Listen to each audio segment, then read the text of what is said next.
कभी कभी जिनसे हम सबसे ज्यादा प्यार करते हैं वही लोग हमारी जिंदगी में सबसे बड़ा तूफान लेकर आते हैं।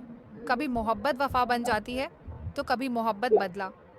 कुमकुम भाग्य में अब कहानी पहुंच चुकी है एक ऐसे मोड़ पर जहां प्यार धोखा और बदले की जंग आपस में उलझ चुकी है। प्रार्थना, जो एक सीधी सादी लड़की थी, अब बहुत बड़ा सच बोल चुकी है।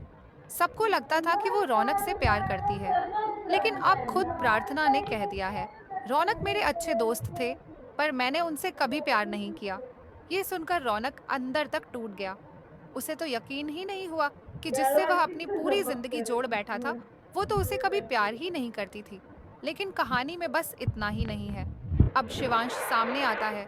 वो कहता है, तुम्हारी शादी पहले भा से होने वाली थी, फिर रौनक ने सहारे की आड़ में तुमसे शादी करने की कोशिश की, और फिर एक बार फिर तुम्हारी शादी रौनक से तय हो गई। तो जब सबने चाल चली, मैंने भी उसी सहारे में तुमसे शादी कर ली।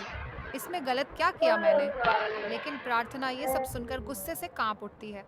उसका जवाब था, आप लोगों ने मुझे कभी इंसान नहीं समझा, बस अपने झगड़े और फायदे के लिए इस्तेमाल किया। ये सब कुछ सिर्फ एक छल है। रौनक की बेचैनी और टूटन। दूसरी तरफ रौनक अब पूरी तरह से टूट चुका है। उसका दर्द उसके चेहरे से साफ झलकता है। वो अपनी माँ स्मिता से पूछता है, शिवांश ने ऐसा क्यों किया? उसने मेरी पूरी दुनिया मुझसे छीन ली है। रौनक अब एक ही सोच में जी रहा है, मैं अपनी जिंदगी वापस लूंगा, चाहे जो हो जाए। लेकिन अब बहुत देर हो चुकी है। शिवांश का असली मकसद माँ से बदला।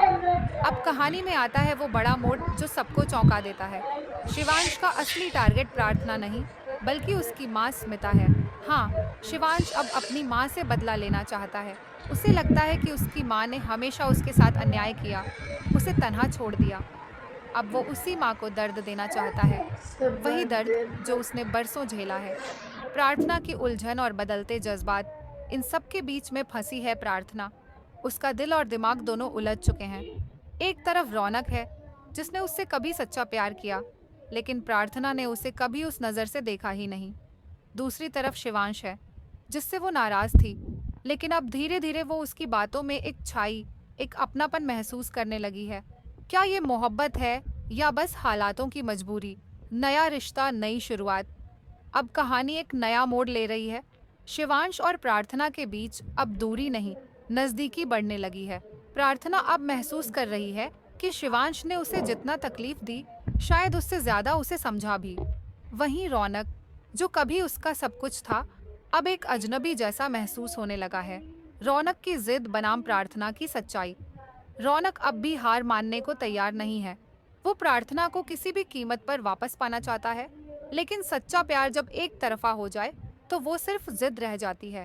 प्रार्थना अब खुद तय करने को तैयार है कि उसे किसके साथ अपना भविष्य देखना है। उसके साथ जो सिर्फ दावा करता रहा, या उस इंसान के साथ जिसने उसे सच में समझा। कहानी का बड़ा सवाल, दर्शकों से जुड़ाव। तो अब सवाल है, क्या प्रार्थना अब शिवांश के साथ एक नई शुरुआत करेगी? क्या रौनक अपनी जिद छोड़कर आगे बढ़ पाएगा? क्या शिवांश का बदला उसे और भी गहराई में नहीं डुबो देगा? कॉल टू एक्शन, दर्शकों को जोड़ने के लिए। अब आप बताइए, क्या आपको लगता है कि शिवांश और प्रार्थना की जोड़ी बननी चाहिए? क्या रौनक को अब अपनी मोहब्बत को जाने देना चाहिए? हमें कमेंट करके बताइए अपने विचार। और अगर आप ऐसे ही इमोशनल और दिल को छूने वाली कहानियों को आसान भाषा में पढ़ना और समझना चाहते हैं, तो हमें फॉलो जरूर करें, ताकि हर नया ट्विस्ट सबसे पहले आप तक पहुंचे। अंत, दिल से जुड़ी पंक्तियां। प्यार जब सच्चा हो तो वो खुद राह बना लेता है, लेकिन जब प्यार में जिद और बदला घुल जाए तो दिल नहीं, रिश्ता टूटता है। देखते रहिए कुमकुम भाग्य, क्योंकि यहाँ हर रिश्ते की कहानी हमारी असली जिंदगी से कहीं ज्यादा सच्ची लगती है।